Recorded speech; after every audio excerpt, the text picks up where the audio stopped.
People का पेड़, जिसे अश्वत्थ भी कहा जाता है, हिंदू धर्म में सबसे पवित्र वृक्षों में से एक माना गया है। लेकिन इसी पवित्रता के साथ कुछ रहस्यमय पाबंदियां भी जुड़ी हैं।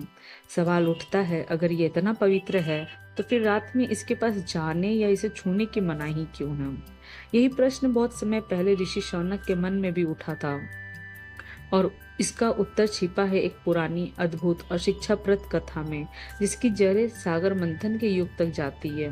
श्री पद्म पुराण में वर्णित है, जब देवताओं और असुरों ने मिलकर अमृत के लिए सागर मंथन किया, तब उसमें से अनेकों दिव्य वस्तुएं निकली, जैसे कामधेनु गाय, कौस्तुभ मणि, चंद्रमा और अंत में अमरता का अमृत। लेकिन इन सब के बीच सागर की दो कन्याएं भी उत्पन्न हुई, देवी लक्ष्मी और उनकी बड़ी बहन अलक्ष्मी। दोनों बहनों में स्वभाव का आकाश पाताल का अंतर था। लक्ष्मी थी समृद्धि, सौभाग्य और मंगल की देवी, जिन्होंने भगवान विष्णु को अपना पति चुना और वैकुंठ में निवास किया। वहीं अलक्ष्मी थी दुर्भाग्य, कला और अशुभता की अधिष्ठात्री देवी, अप्रिय रूप और कठोर वाणी वाली।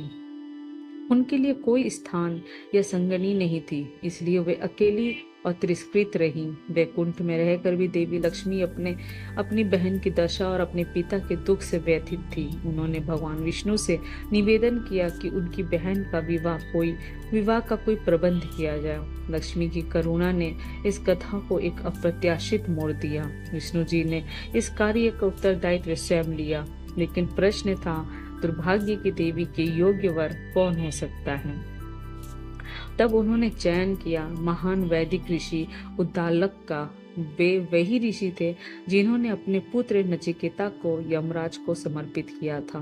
विष्णु जी को लगा कि इतने तपस्वी और धर्मनिष्ठ ऋषि के संग से शायद अलक्ष्मी का स्वभाव संतुलित हो सके।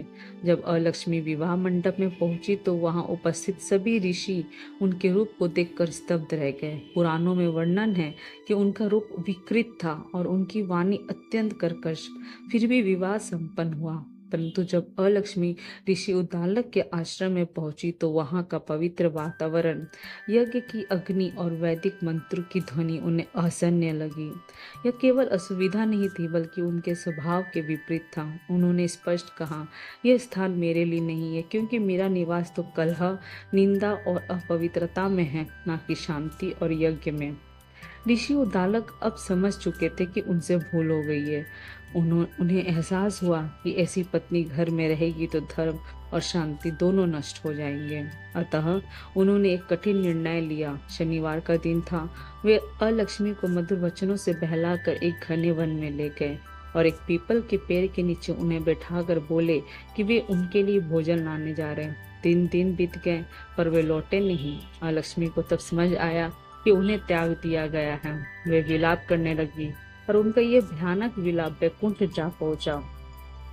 देवी लक्ष्मी ने अपनी बहन की ऐसी दशा देखी और विष्णु से उन्हें सहायता देने की प्रार्थना की। विष्णु अलक्ष्मी के पास पहुंचे, पर अलक्ष्मी ने उनकी सहायता लेने से इनकार कर दिया। उन्होंने कहा, मैं वैकुंठ नहीं जाऊंगी। मैं शुभ और समृद्धि की देवी नहीं हूँ। मैं अपने स्वभाव को स्वीकार करती हूँ। उन्होंने भगवान विष्णु से एक अनोखी मांग की, मोक्ष या वैभव की नहीं, बल्कि अपने एक अलग राज्य। विष्णु ने उनकी मांग स्वीकार की और उन्हें उन सभी स्थानों की अधिष्ठात्री बना दिया जहां कलह, दरिद्रता, लालच और नकारात्मकता का वास हो। इस प्रकार ब्रह्मांड में शुभ और अशुभ दोनों को उनका स्थान प्राप्त हुआ।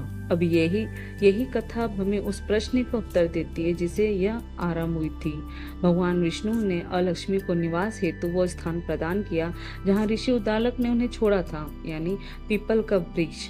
उन्होंने कहा कि रात के समय यह वृक्ष उनका घर होगा जहां वे भूतों और प्रेतों के साथ निवास करेंगी। इसी कारण रात्रि में पीपल के पेड़ के नीचे जाने की मनाही है, ताकि मनुष्य अलक्ष्मी की नकारात्मक ऊर्जा से सुरक्षित रहे। पर विष्णु ने यह भी कहा कि पीपल का पेड़ वास्तव में उनका स्वरूप है, और क्योंकि ऋषि उद्दालक ने अलक्ष्मी को शनिवार के दिन वहीं छोड़ा था, इसलिए जो कोई शनिवार को पीपल वृक्ष की पूजा करेगा उसे विष्णु पूजा का समान फल प्राप्त होगा। यही कारण है कि पीपल एक ही समय में श्राप और आशीर्वाद दोनों का प्रतीक बन गया। शनिवार को इसकी पूजा विष्णु कृपा पाने के लिए की जाती है। रात में इसके पास ना जाने की परंपरा अलक्ष्मी के प्रभाव से बचने के लिए है, और रविवार को इसे ना छूने का विधान इसकी द्वैत प्रकृति से जुड़ा है। जब सुत मुनि ने यह कथा सुनाई तो ऋषि शौनक और सभी मुनि अपने प्रश्नों के उत्तर पाकर संतुष्ट हो गए। इस प्रकार एक प्राचीन रहस्य का समाधान हुआ और हमें यह बोध मिला कि हमारी अनेक परंपराओं की जड़ें ऐसी ही पुरानी कथाओं में छिपी हैं, जिन्हें आज हम केवल रीतियों के रूप में जानते हैं, पर उनके पीछे गहरे अर्थ छिपे हैं। उम्मीद है ये वीडियो को बहुत अच्छी लगी होगी। अगर नया है तो प्लीज सब्सक्राइब करें, लाइक करें, शेयर करें। Thank you.